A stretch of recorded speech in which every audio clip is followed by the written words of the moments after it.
sé. La amada dice, viene, viene, el amado viene, viene, viene, el amado viene, viene, viene, el amado viene, viene, viene. Que con el Señor se está bien. Si hay un lugar donde nos podemos sentir seguros, es en las manos del Señor. David lo entendió y dijo: mis tiempos están en tus manos. Y todo aquel que entiende esto y deposita en sus manos sus tiempos, su futuro, vive tranquilo y confiado. Porque la tranquilidad no te la da una buena posición, no te la da una buena economía, una buena casa. Lo que te da la seguridad y la tranquilidad es tenerlo a Él en tu casa y en tu corazón. Y si hay algo que puede cambiar el ambiente de una casa, si hay algo que puede hacer que las cadenas se suelten, y si hay algo que puede hacer que las puertas se abran, y si hay algo que en medio de tu dolor y de tu sufrimiento cantes alabanza, es la oración. Yo he entendido por medio de la Biblia, si nos vamos a la Biblia y vemos al rey Ezequías, dice la palabra que está enfermo de muerte, está enfermo de muerte. Y dice la Biblia que Dios le ha dicho al profeta que vaya y le diga que ordene su casa porque se muere. Y ha ido el profeta mandado de parte de Dios y le ha dicho al rey Ezequiel: así te dice Jehová, ordena tu casa porque te mueres. En esa casa había un ambiente de muerte, había un ambiente de enfermedad, pero aun estando en el lecho de muerte, el rey Ezequías, dice la Biblia, que se ha levantado y se ha puesto de cara a la pared y ha empezado a orar a Dios. Amén. Y ha empezado a decirle: acuérdate cuando yo andaba rectamente delante de ti, acuérdate cuando yo hacía tu voluntad, acuérdate cuando era íntegro. Y Dios está guardando silencio, porque el corazón de Dios no se conmueve diciéndole lo bien que lo has hecho en el pasado. El corazón de Dios se conmueve cuando nacen unas lágrimas nacidas de una oración. Amén. Y el rey Ezequías se ha puesto de cara a la pared orando, diciéndole estas palabras, que se acordara de él, que tuviera memoria de él. Y dice la Biblia que cuando ha empezado a llorar ha sido cuando Dios le ha dicho al profeta: date la vuelta y dile a mi siervo que he visto sus lágrimas y he oído su oración. Amén. Dile que lo sano y que le añado 15 años más de vida. Amén. En esa casa había un ambiente de muerte y había un ambiente de enfermedad, pero ese ambiente de muerte y de enfermedad cambió en el momento que el rey Ezequías se puso de cara a la pared y empezó a orar a Dios. Y hoy vengo con una palabra directa de la boca de Dios a decirte: no sé el ambiente que hay en tu casa, no sé la situación por la que estás pasando en tu casa, pero hoy me ha traído Dios con una palabra del cielo a decirte: el ambiente de tu casa puede cambiar en el momento que te pongas a orar. La oración cambió el ambiente de aquella casa y Dios trajo vida donde había muerte. Dice la Biblia que están Pablo y Silas en el calabozo de más adentro y le han pegado un palizón con vara. Están atados de pies y manos en el calabozo de más adentro. Pero dice la Biblia que a medianoche, te alaba mi alma en esta noche, a medianoche, dice la Biblia, Pablo y Silas orando, atención, orando, cantaron himnos a Dios y los presos lo oían, orando. Y yo quiero decirte algo de parte del Señor en esta noche: solamente van a cantar en el momento de dolor y de sufrimiento aquellos que primeramente oren. Dice la Biblia que Pablo y Silas orando cantaron. Cuando uno está pasando por un momento de dolor y por un momento de sufrimiento, no puede cantar si primeramente no ora. Para poder cantar en el momento de dolor y de sufrimiento, primero tenemos que orar a Dios.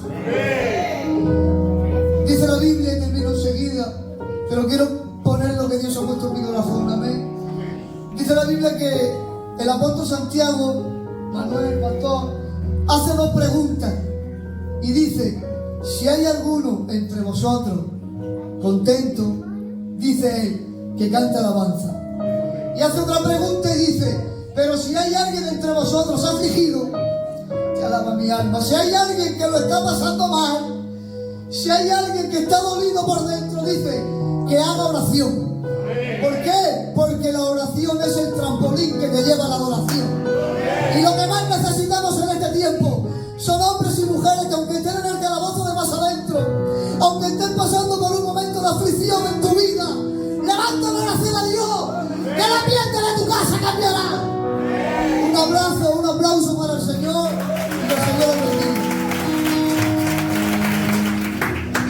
Te adoramos, Rey. Bueno, gloria al Señor. La verdad que estoy contento de poder estar en esta tarde con todos ustedes. He deseado tiempo atrás de venir antes y estar en la iglesia del Señor y visitaros a todos vosotros y, como no, a mi hermano Manuel también, que es un hombre de Dios de los pies a la cabeza y que a mí, como responsable, me hace despreocuparme de Vistabella. ¿Por qué me despreocupo de Vistabella? Porque sé que al frente de la iglesia hay un hombre con mucho talante y con mucho peso. Eso me causa a mí liberación. Sin embargo, hay de otras iglesias y estoy preocupado y oro por ellas para que de alguna manera el Señor haga la obra. Pero aquí duermo a pata suelta, porque sé que estáis en buenas manos. Bueno, pues nada,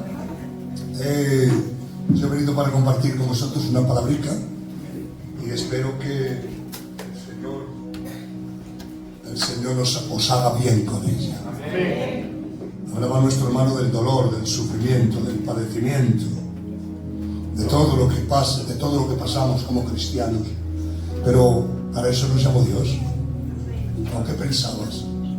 ¿Que te llamó Dios para que te comieras un pastelito de esos de carne? Cuando Dios te llamó, te dijo: no solamente os llamé para que creeréis en Él, sino para que estuvierais prestos para padecer por causa de Él. El que entiende esa verdad se arma de ese pensamiento y cuando sufre, no sufre, porque su sufrimiento se lo lleva a Dios, para que sea Dios quien sufra el sufrimiento que está sufriendo su hijo. Y es así, hermanos, cuando estás pasando aflicción, como bien decía el hermano, oras a Dios. El problema que tienes y la aflicción y el dolor que tienes, Dios te da un alivio tal que parece que no tienes nada y te hace vivir seguro, aleluya, sin temores, sin miedos, sin complejos, sin inferioridades. Sabes que estás en las manos de Dios y es un lujo. Un día, cuando pueda, os contaré una parte de mi vida y por donde Dios me ha permitido pasar, porque a veces Dios nos permite pasar por ciertos lugares, porque cuando la palabra no tiene efectividad y predican y nosotros no hacemos caso y le decimos: predícame cura, predícame trae, a mí por un oído me entra y por el otro me sale. Somos irresponsables porque no entendemos la palabra de Dios para llevarla a la práctica. Entonces, ¿qué pasa? Que al no llevarla a la práctica, Dios ve que la palabra no tiene efectividad y tiene que tomar otro instrumento que tiene a su alcance. Y a veces Dios nos quebranta para que en ese quebrantamiento Él nos pueda guiar al arrepentimiento. Y dices: ¿por qué me quebranta Dios? ¿Por qué me ha venido esto a mí? Pues porque cuando oyes la palabra no la pones en práctica y Dios toma el instrumento más cercano a ti para que de alguna manera tú entiendas que lo que quiere Dios es que tú te arrepientas de tu mal camino. Eso es lo que quiere Dios. Bueno, pues nada, habéis traído Biblias, ya os he visto que tenéis un montón de Biblias. Es una maravilla. Luego al final, si tengo tiempo, hablo de la Biblia un poco, si tengo tiempo. Vamos a leer una palabra que a mí me cuesta mucho predicarla, la verdad que me cuesta mucho predicarla, pero que espero que Dios nos hable en esta tarde qué es lo que quiere y desea de cada uno de nosotros. Ya sabéis que la palabra no es para de alguna manera, para recrear ningún oído de nadie. Dios habla para que tú cambies. Y cambies a través de la palabra. Porque la transformación de la persona viene a medida que está tomando información de las cosas de Dios. Y Dios lo que quiere es que nosotros, queridos hermanos, vayamos mejorando cada día. Esa es la intención de Dios. Dice la palabra del Señor en el libro de Levíticos, capítulo 1 y versículo 14. Dice la palabra del Señor así: si la ofrenda para Jehová fuera de holocausto de ave, presentarán ofrenda de tórtolas o de palominos. Y el sacerdote la ofrecerá sobre el altar, le quitará la cabeza, hará que arda en el altar, su sangre será exprimida sobre la pared del altar. Le quitarán el buche y las plumas, la cual echarán junto al oriente hacia el lugar de las cenizas, y la helarán por las alas, pero no la dividirán en dos. El sacerdote hará que arda sobre el altar, sobre la leña que está en el fuego. Holocausto es ofrenda encendida, olor grato para Jehová. Amén. Aleluya. Bueno, queridísimos hermanos, mirad, esta era la ofrenda que Dios quería para aquella persona que había recibido algún beneficio de parte de Dios. Pues en ese beneficio que había recibido de Dios, pues lo lógico era que se lo agradeciera a Dios. Y claro, ahí había una serie de ofrendas. Había ofrendas para gente pudiente, gente rica. Había ofrendas para gente menos rica. Había ofrendas para gente que tenía muy poco. Y había ofrendas para aquel que casi no tenía nada. Pero todos, cuando recibían el favor inmerecido de Dios en sus personas, y ellos habían visto lo que Dios había hecho en ellos, no le quedaba por más de venir y traerle algo a Dios, a decir: Señor, te doy gracias por lo que has hecho en mi casa, por lo que has hecho en mi vida, por todo lo que has hecho. Pero daros cuenta, hermanos, que había la ofrenda del toro, la ofrenda del cordero, la ofrenda de la vecilla. Y si no tenías para la vecilla, pues una torta amasada sin levadura con aceite de oliva. El sacerdote la amasaba o la mecía en el tabernáculo, y entonces eso simbolizaba de que tú estabas agradecido de lo que Dios había hecho contigo. Entonces, ¿qué pasa, queridos hermanos? Que a veces nosotros intentamos por todos los medios de traer cosas grandes para Dios, traer una ofrenda espléndida y grande para el Señor, pero no nos damos cuenta que Dios no te pide cantidad. Dios no pide cantidad, hermanos. ¿Por qué? Porque lo que está buscando Dios no es cantidad, es calidad. Por eso la ofrenda que tú ofreces al Señor no tiene que ser mucha o poca, porque la ofrenda tiene que estar de acuerdo con el ofrendante. Es decir, que si la ofrenda es grande y el ofrendante está sucio, Dios no recibe la ofrenda. Para que Dios pueda recibir la ofrenda, lo poco, lo mucho que tú puedas ofrecerle a Dios, tienes que estar limpio. Limpio, con limpieza ofrezco esto a Dios, que adelanto traerle grandes cantidades a Dios y luego hago lo que me da la gana y quiero. Entonces no vale, no sirve, no armoniza. Entonces lo que está buscando Dios es la ofrenda que le traigas, sea grande o pequeña, Dios la va a recibir siempre que el ofrendante esté limpio. Mirad, queridos hermanos, vamos a simbolizar en esta tarde, todos nosotros, vamos a hacer en esta tarde la vecilla.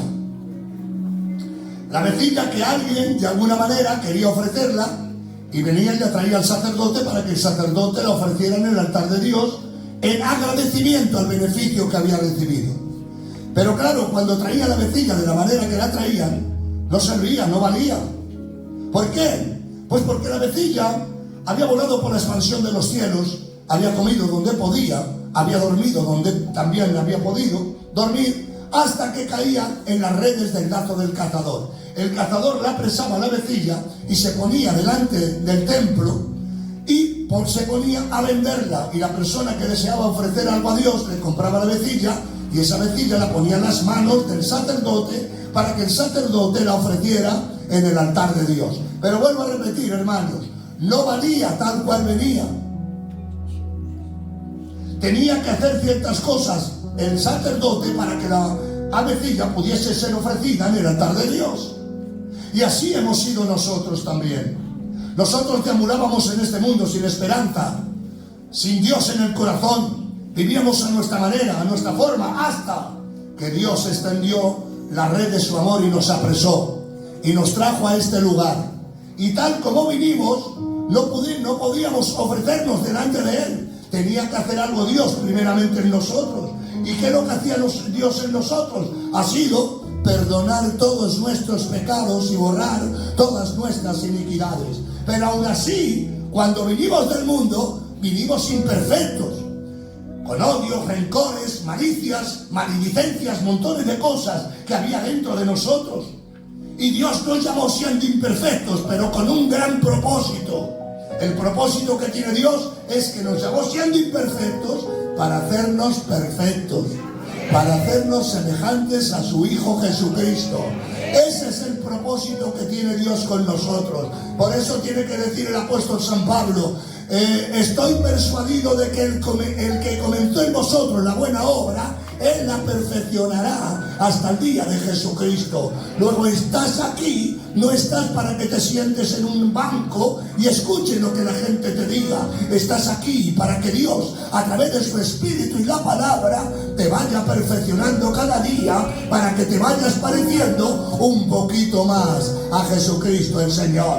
Ese es el propósito que tiene Dios. A veces decaemos y decimos: somos débiles, no llegamos, no podemos, pero eso se tiene que terminar de nuestro vocabulario. Nosotros tenemos que decir: todo lo puedo en Cristo, porque Él me fortalece, me ayuda en mis debilidades, y Él me fortalece para que yo pueda llevar a cabo lo que Dios demanda de mí. Entonces, ¿qué ocurría en esto? Que una vez de que habíamos nacido, la vecilla lo primero que hace es cortarle la cabeza. ¿Y por qué le corta Dios la cabeza a la vecilla? ¿Es que acaso Dios es un Dios caprichoso que corta lo que no tiene que cortar y lo que tiene que cortar lo deja?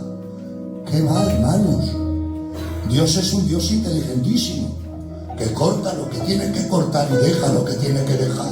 El problema no está en Dios, el problema está en nosotros. Que a veces nosotros, ignorantes de la cuestión, ¿qué es lo que hacemos? Cortamos lo que no tenemos que cortar, y lo que hay que cortar no lo cortamos. Y por no haber cortado lo que teníamos que haber cortado, ¿qué es lo que ha ocurrido? Que han empezado a crear infecciones dentro del cuerpo místico de Jesucristo, que es la iglesia. Se ha llenado de odios, de rencores, de envidia, de detracciones. ¿Por qué? Porque no cortemos lo que teníamos que haber cortado. Y por no haberlo cortado ha creado una infección dentro del cuerpo. Por eso, queridos hermanos, nosotros tenemos que cortar lo que hay que cortar. ¿Para qué? Pues para liberar al cuerpo de infecciones. Es como aquel que tiene una caja de manzana, ve una podrida, coge la podrida, tírala. Porque si la dejas tarde o temprano, pudre toda la caja. Por eso es necesario, queridos hermanos, de que Dios está haciendo la obra con nosotros. Y lo primero que hace Dios es cortar la cabeza. ¿Por qué corta la cabeza? Pues simplemente, hermanos, que aunque hayamos nacido de nuevo, no solamente por haber nacido de nuevo ya tenemos todo. Necesita Dios quitar la mente humana que tenemos nosotros. ¿Para qué? Para que no tengamos actitudes humanas. Y Dios quiere quitar de nosotros esa mente humana para que podamos entender a Dios. Porque con la mente humana no podemos entender a Dios. Dios nos habla y para nosotros Dios es como un extranjero. ¿Por qué? Porque no conocemos el lenguaje de Dios. Pero Dios quiere, queridos hermanos, transformarnos en el espíritu de nuestra mente.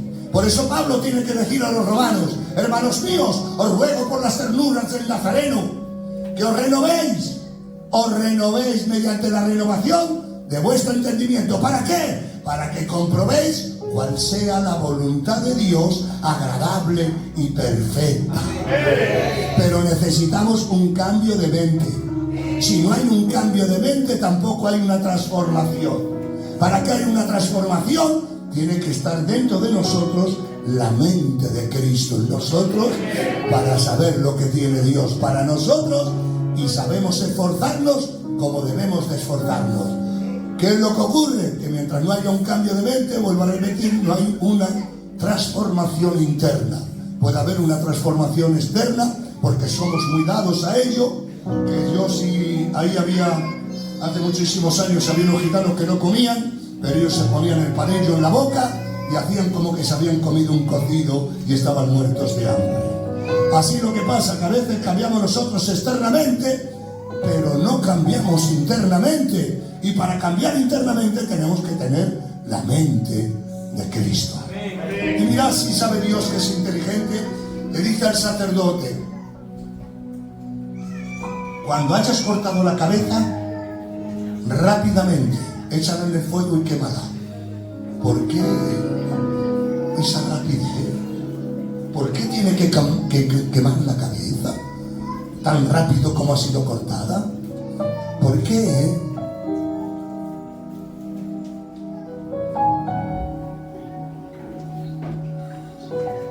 Ahora, ¿por qué le corta la cabeza? Porque Dios nos conoce, hermanos, y sabe de qué manera somos, y sabe de qué forma somos. Que somos a veces tan sentimentales que vemos cualquier fatiga, cualquier cosita que nos cuentan y salimos llorando. Y en ese momento de sensibilidad emocional, viene cualquiera y te dice: mira, le ves, o tú le ves que está medio triste y le preguntas: ¿qué te pasa? Y él te dice: me duele el corazón. Y tú en ese momento de emoción le dices: te duele el corazón, no te preocupes, no pasa nada, toma el mío. ¿Quieres alguna cosa más? Bueno, ya que estoy aquí, dame un cacho de pulmón, toma un cacho de pulmón, le das todo lo que te pida. Pero como te haga algo que no te guste, más donde aquella persona que le daste el corazón y también le daste el pulmón, vas donde él, le quitas el corazón que le daste, le quitas el pulmón que le regalaste y ya de paso te llevas el estómago de él.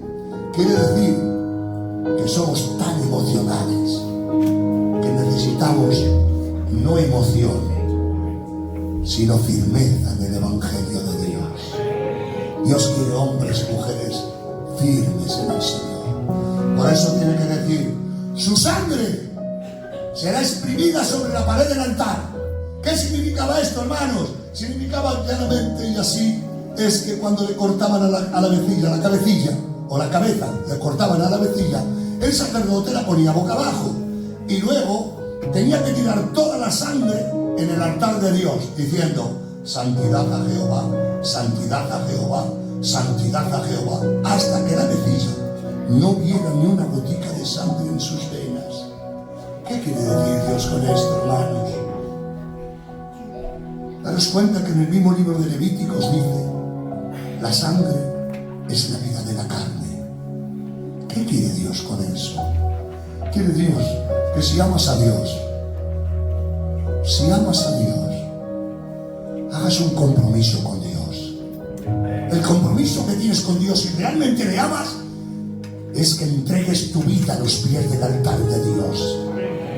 Es que de alguna manera hagas firme tu vocación. Porque no podemos estar entre Pinto y Valdemoro. O estamos en Pinto o estamos en Valdemoro. Y Dios lo que quiere es que la persona que dice amar a Dios haga firme su vocación. No podemos vivir en dos vidas a la vez. O vivimos la vida del Espíritu o vivimos la vida de la carne. Pero no podemos vivir dos vidas a la vez. Por eso te dice el Señor que hagas firme tu vocación. O para adelante o para atrás. No te quedes en el medio, porque en el medio no le gusta a Dios. Por eso, queridos hermanos, tenemos en el libro de Apocalipsis también, donde hay una frase de la iglesia de la Odisea, que dice aquella palabra, dice: Señor, soy rico y me he enriquecido y de nada tengo necesidad. El Señor le dice: tú eres rico y yo te digo que eres pobre. Eres un miserable, un pobre, ciego y desnudo. Por lo tanto, yo te aconsejo de que compres oro puro y que laves tus ojos con colirio para que veas y te veas la desnudez que hay en ti. Dice: y por cuanto ni eres frío ni caliente, yo, Jehová, te vomitaré de mi boca. Quería decir, hermanos, que las medias no valen para nada ni para nadie. Las medias no valen para nadie. Dios nos quiere enteros. Dios nos ama tan celosamente que quiere que seamos de Él. Pero de Él, exclusivamente de Él. No nos permite que compartamos nuestra vida con nada que no sea Él. Por eso, queridos hermanos, tenemos que hacer firme nuestra vocación. Porque hay una exclamación que tiene que decir el Señor: ¡ojalá! Ojalá fueras frío, porque siendo frío tendría más oportunidad de poder ser salvo. Pero ahora que conoces a Dios y no te santificas, ni te regeneras, y no sabes dónde estás, ni eres frío ni caliente, el Señor dice: yo te vomitaré de mi boca. Por eso, queridos hermanos, tenemos que hacer firme nuestra vocación. Si amamos a Dios, tenemos que hacer firme nuestra vocación. ¿Por qué? Porque no valen las palabras que tú le digas a Dios si no van en armonía con tu conducta. A veces, como la lengua no tiene hueso, decimos 50.000 cosas a Dios. Y le decimos 50.000 maneras. Dios mío, te queremos. Hace tiempo que tenías que haber venido a mi casa, habernos reconciliado contigo. Pero son palabras que se llevan viento. Dios no quiere la fraseología de las palabras. A Dios no le gustan las palabras bonitas y elocuentes. A Dios lo que le gusta es un comportamiento que lo que tú hables vaya de acuerdo en armonía con lo que vives. Y viviendo y hablando y viviendo la vida que tú profesas, automáticamente Dios se engrandecerá contigo. Pero hace falta que nosotros lo que le digamos a Dios vaya en armonía con mi conducta. Por eso, hermanos, el Evangelio no es estiro el brazo, encojo el codo y que Dios bendiga todo. El Evangelio no es eso. Por eso el Evangelio, hermanos, no es el Evangelio. Es para hombres y mujeres valientes. Pero no valientes de cuchillos, navajas y pistolas, sino valientes para decir al mundo no y a Cristo sí. Para mantenerme en la presencia y en la gracia de Dios. Ese es el Evangelio de Dios, hermano. Ese es el Evangelio.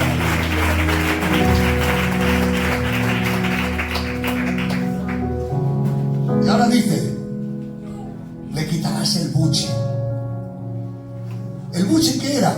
El buche de la vecilla era el estómago por donde antes la vecilla se alimentaba. Entonces ella comía lo que le daba la gana y quería. Lo mismo que nosotros. Antes de conocer al Señor nos alimentábamos de todo lo que el mundo nos ofrecía.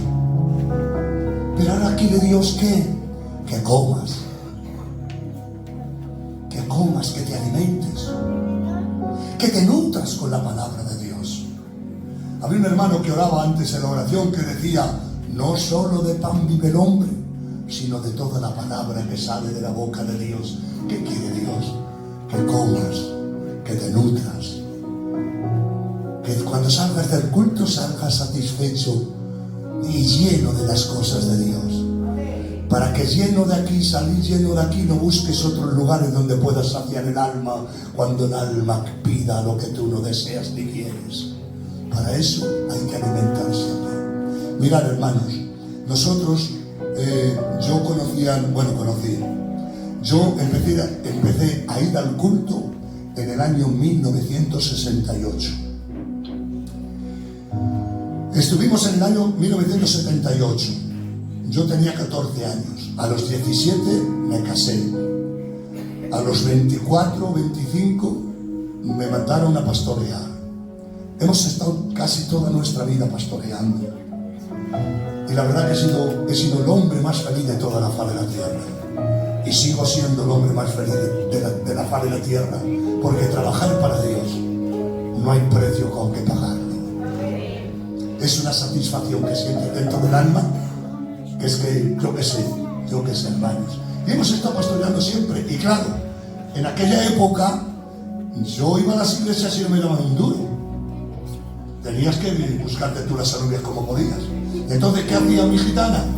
Pues lo siguiente, hacía un cocido, pues un cocido para todos. En ese cocido, ¿qué echaba ella?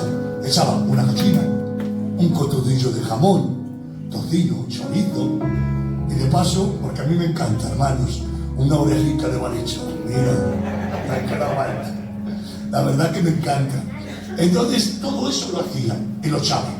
¿Y qué pasaba? Que a la hora de comer garbanzos, echaba garbanzos y todas esas cosas. Y luego en mi casa teníamos una cosa, y seguimos haciéndolo. Es que en mi casa lo primero que saca la mujer en la mesa es la carne. Nos hinchamos de carne. Después de la carne vienen los garbanzos. Y después al final la sopa como relás. Pero primeramente nos hinchamos de eso. Pues ¿qué pasa? Que saca ahí la gallina, saca todo eso. Y llegaban los niños, benditos sea tu nombre. Llegaban mis hijos y se sentaban a la mesa y empezaban a comer. Cuando veía la comida los niños, venga, comiendo. La verdad que todos estábamos fuertotes todos. Y venga a comer, Los niños tenían el color de la Heidi en la cara, rojos encendidos por el alimento que ingerían. Pero a la hora de la comida siempre teníamos un quebradero de cabeza. Y ese quebradero de cabeza era una niña que tuvo mi mujer, pero yo la he recibido como que es mi hija. Es decir, una niña que estaba allí y decía, niña, come. Y ella, no quiero, ¡fua, qué asco, no me gusta! Porque claro, veía la pata de la gallina así, la oreja de balichón entre el otro lado, el cocodrilo de jamón en el otro lado, que la niña se asustaba.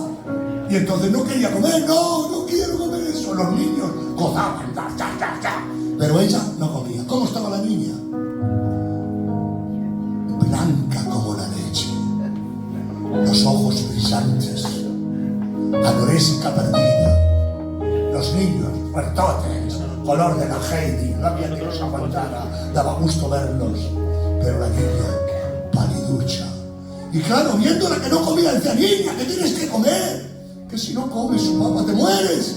Come, hija mía, come. Y ella, no quiero, ¡fua, qué asco! Y yo le decía, pero hija mía, ¿qué quieres entonces? ¿Qué es lo que quieres?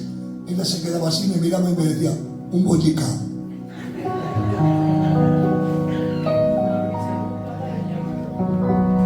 Y esto metafóricamente hablando, ¿no habrá todavía aquí que esté viviendo con un bollicao?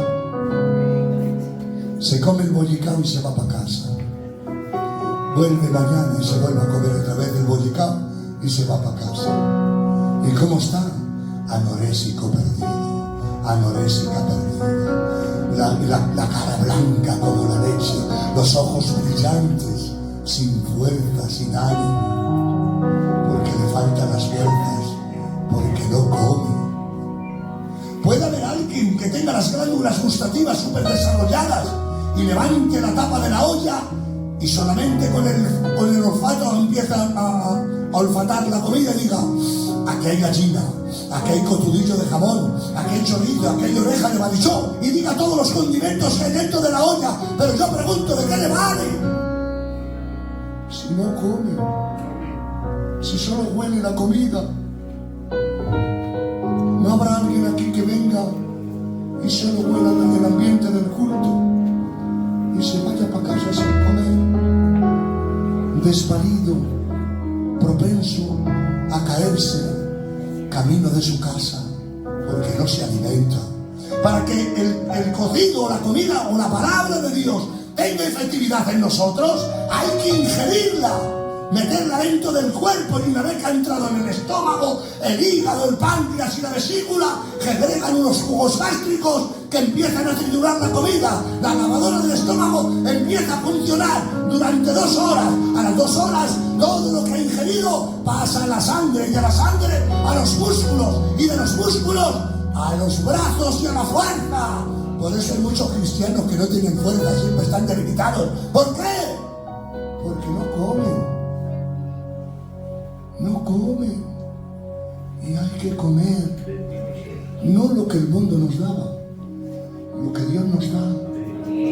Por eso dice, si habéis resucitado con Cristo, buscar las cosas de arriba. Y esto, hermanos, la misma naturaleza nos enseña. Cuando hay una muchacha joven que está en estado de buena esperanza y tiene la criatura dentro de sus entrañas, lo que come la madre va a la sangre, y al ir a la sangre pasa la criatura a través del cordón umbilical, y la criatura que está en su seno se desarrolla. ¿Pero por qué se desarrolla? Porque está ingiriendo, está comiendo, y cuando come a través del cordón umbilical engorda y crece la criatura que lleva en sus entrañas. Por eso, queridos hermanos, mientras está en el seno de la madre, se alimenta a través del cordón umbilical. Pero una vez que sale, una vez que nace, los propios médicos rompen y cortan el cordón umbilical. ¿Para qué? Para que la criatura no siga alimentándose a través de la sangre, sino que empiece a alimentarse de los senos de la madre. Por eso, queridos hermanos, ¿cuánta gente hay aquí que todavía no cortó el cordón umbilical y se sigue alimentando de las cosas del mundo? Por eso lo que hizo Dios con nosotros, ¿qué fue?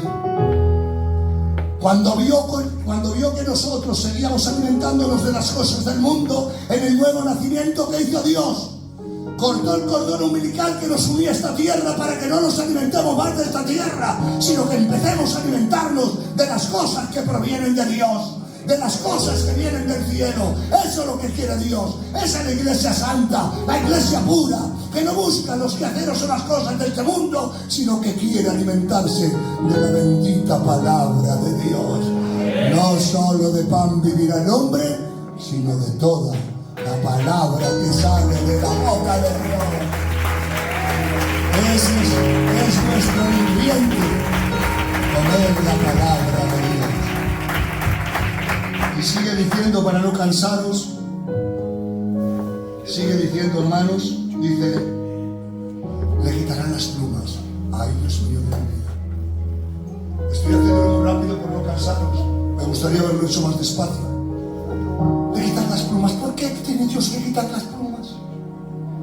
Ese frondoso plumaje, ese colorido tan precioso, lo tiene que arrancar Dios de nosotros. ¿Por qué? ¿Sabéis por qué, hermanos? Porque las plumas aparentan lo que no somos. Las plumas nos hacen parecer más de lo que somos. Ese frondoso plumaje que tenemos, pero hay a quien le gusta traer las plumas. Y viene con ese frondoso plumaje y se viene y se sienta en el culto. Y claro, cuando tú lo ves el calibre de la persona y dices, es súper espiritual. No hay quien aguante a este hermano o a esta hermana. Es súper espiritual. Pero ha pasado por un momento clave, que Dios ha permitido que pase por ese momento. Y hermanos, hemos visto el resultado de él. Solo eran plumas. ¿Cuántos defraudes a veces damos a las personas por el frondoso plumaje que llevamos encima? Y qué fácil es venir delante de Dios a cara descubierta. Porque no hay mejor, el mayor arte de una persona es venir tal cual es. Soy como soy. Y si Dios me recibe, ¿por qué no me vais a recibir vosotros? Pero soy como soy, estoy en proceso de regeneración, pero todavía no he llegado a la estatura.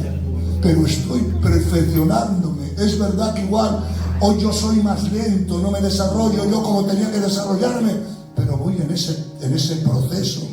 Pero mientras estemos con las plumas, no puede hacer nada Dios con nosotros. Por eso dice el apóstol, nosotros pues nos acercamos a Dios contemplando su gloria, y a través de su gloria somos renovados. Quiere decir que no puede haber renovación si todavía seguimos con las plumas. Ahora bien, si tú te arranques las plumitas y vas quitándote las plumas y vienes a cara descubierta, siendo como eres, sin aparentar nada más de lo que eres. Porque es que a veces nos gusta que la gente nos tenga en alta estima y aparentamos lo que no somos, y eso a Dios le pudre. Porque quiere una persona legal, transparente, al natural, como eres, como sois, hermanos. Lo que sois aquí, que tenéis caras de santos todos, tenéis que ser ahí en la calle. Porque qué adelanto tener aquí cara de santo si luego me transformo. Por eso, queridos hermanos, lo que quiere Dios es que lo que seamos aquí, lo seamos ahí fuera. Y la gente ahí fuera pueda ver que realmente, después de quitarnos las plumas, empiecen a ver a Dios en nosotros. Porque a veces mucha gente quiere ver a Dios en nosotros, pero tenemos tantas plumas que no ven a Dios en nosotros. Por eso es necesario que empecemos a arrancarle las plumicas. Arranca las plumicas. Arranca todo aquello que a Dios le desagrade. Quítatelo de encima. Que adelantas a aparentar lo que no eres, si al final la gente se va a dar cuenta y luego va a ser una vergüenza para ti. Pues mejor es ir quitando nuestras plumicas, poquito a poco, que todos tenemos plumas. ¿Ves que yo estoy predicando? Pues también tengo plumas y tengo que ir arrancándolas poquito a poco. ¿Para qué? Para que nadie se lleve un defraude al ver en mí que no soy la persona que ellos pensaban ser. Por eso, queridos hermanos, es muy importante esto. Empecemos a cara descubierta, como eres, sin aparentar. A veces, perdonadme, hermanos, me voy a meter un poquito con vosotras, luego a ver si puedo meterme con ellos también, pero voy a meterme un poquito con vosotros. Mirad, hay hermanas que a la hora de orar cambian hasta la voz, no parecen ni las mismas, y con una fraseología, con una dulzura en su boca. Padre Santo de la gloria, te adoramos, te ensalzamos, te damos a ti la gloria y la honra, Señor. Qué bien que nos hayas llamado. Bendícenos, Señor. Y hay alguien de los hermanos que ha visto esa dulzura que no saben de dónde sale, pero esa voz con tanta dulzura ha llegado hasta el hermano y ha preguntado al hermano: ¿quién es la que ora con esa dulzura? Y alguien ha dicho: ¿no la conoces? No la conozco, ¿quién es? Y le dice el hermano: es tu mujer. Y el hermano dice: ¡ay!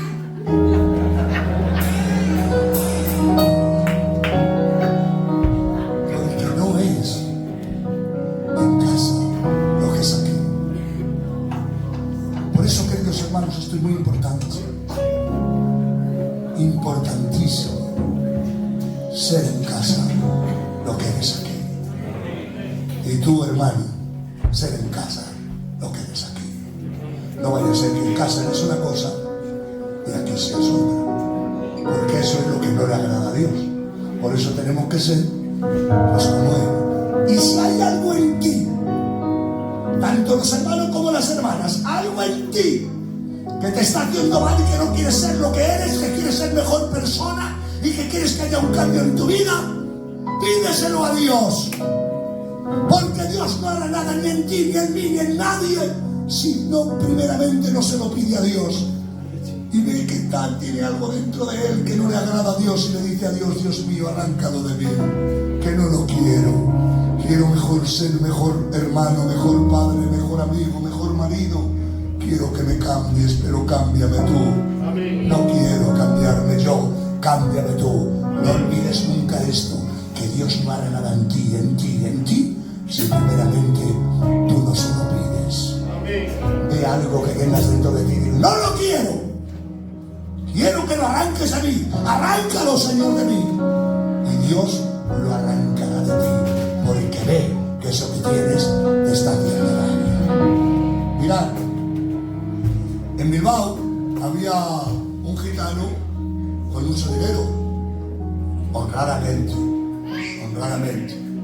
Y el hombre ganó muchísimo dinero, porque hubo una época en Bilbao que se ganaba muchísimo dinero. A mí me pilló pastoreando, por eso sigo siendo pobre. Porque dicen que son pobres los que no tienen dinero, qué sé yo, eso dicen de nosotros. O sea que los que no tienen dinero somos pobres. ¿Por qué? Si somos ricos. Claro. Bueno, pues este hermano llegó el día de Navidad y dijo a su mujer, dice: ya vale, este año no quiero ni langostas, ni langostinos, nada, se acaba el marisco, el cordero, se ha acabado todo. Este año quiero comerme una gallina de estas que venden las aldeanas que están vivas. Una gallinica de esas. Pues han ido allí en Bilbao el día 23 y 24 por la mañana, pues se ponen todas las aldeanas que vienen de los caseríos, y se ponen todas allí vendiendo, una conejos, la otra vende pavos, y la otra vende gallinas y todas esas cosas, y la verdura que traen para vender allí. Bueno, ¿qué ha pasado? Que ha ido el gitano y la gitana a comprar una gallina por allí. Han visto montones de gallinas, pero han visto un grupo de gallinas, y en especial una gallina que parecía que estaba haciendo la pasarela. Llegaba la gallina. El gitano que la ha visto, dice a la gitana: cómprala. Y la gitana le dice: esta. Dice: hija mía, pues no ves que es una pava, no es una gallina, cómprala. Ha llegado la gitana, la compra. Ha llegado a casa y le dice a la gitana al gitano: yo no la mato, mátalo si quieres. Ha llegado el gitano, plom, ha matado a la gallina. Ha llegado la gitana, ha puesto una olla hirviendo de agua caliente, hirviendo, ha cogido la gallina y la ha metido dentro de la olla. La primera, la segunda. Cuando la ha sacado la segunda, la gitana se ha quedado pasmada, porque ya no era aquella pava que parecía, era una gallina corriente, sencilla. No te digo yo el defraude que se llevó la gitana cuando le quitó las plumas. el defraude más grande de su vida. Por eso, hermanos, es importante,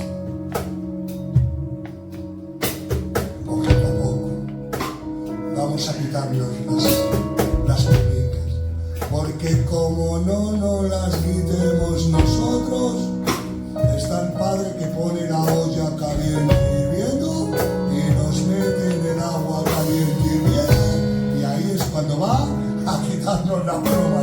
Así que antes vamos a quitarnos nosotros en el nombre del Señor. Y nada, que Dios os bendiga, que os llene de gloria y de bendición.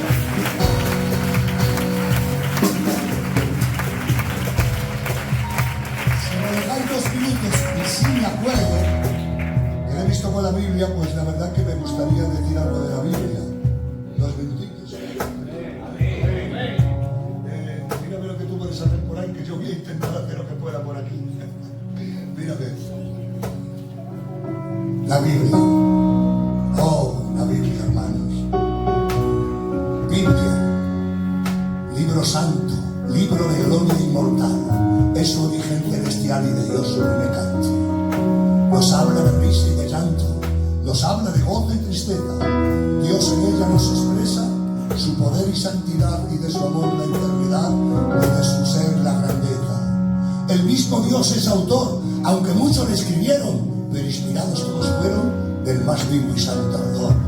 Ruth nos habla del amor en tierna y bella canción, y nos causa admiración Daniel y sus profecías. Y si llora Jeremías, ríe el sabio Salomón. ¿Quién es este que descuella por tener ardiente celo, por parecer que del cielo robó un fulgor, una estrella? ¿Quién es? Porque en lengua bella habla tanto del Mesías, y tiene en sus profecías de canciones angélicos. Es el profeta evangélico, el misionero Isaías, y ese anciano venerable que conduce a Israel. Decidme, Biblia, ¿quién es y dónde su nombre se esconde? Y el Pentateuco responde: el victorioso Moisés. Y este cántico sublime, este poema de amor, tiene por tema al Señor, quien con su sangre redime a cualquiera que él se aproxime su tránsito corazón.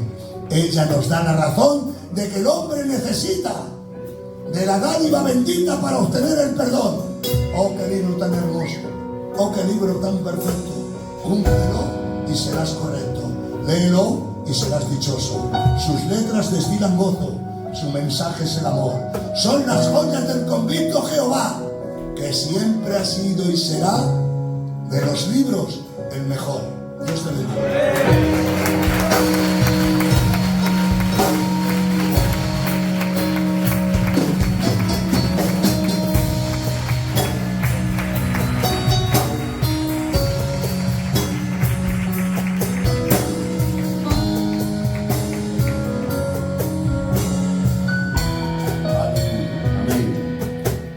Reciba el hermoso. Viene, el amado viene, el amado viene, el amado viene. ¿Quién es la que sube?